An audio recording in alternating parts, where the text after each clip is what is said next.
Hi everyone, in front of me I've got Google Pixel 7 Pro and let me share with you how to check IMEI and serial number on this device.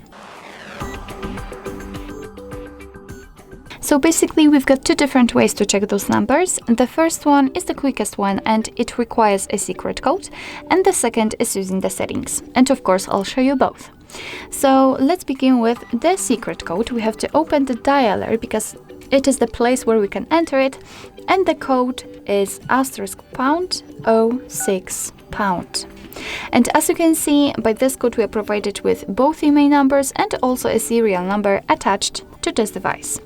So let me tap on OK and let me show you another way to check those numbers. It will be quite useful if for some reason the secret code won't work. You will still be able to check those numbers.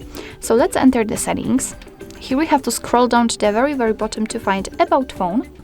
And now we have to scroll down again. And as you can see, right here we've got both IMEI numbers for both SIM slots. And if you'd like to check the serial number, you have to enter the model. And as you can see, the serial number will be on the second position. So basically that's all. This is how to check IMEI and serial number in your Google Pixel 7 Pro. Thank you so much for watching. I hope that this video was helpful, and if it was, please hit the subscribe button and leave the thumbs up.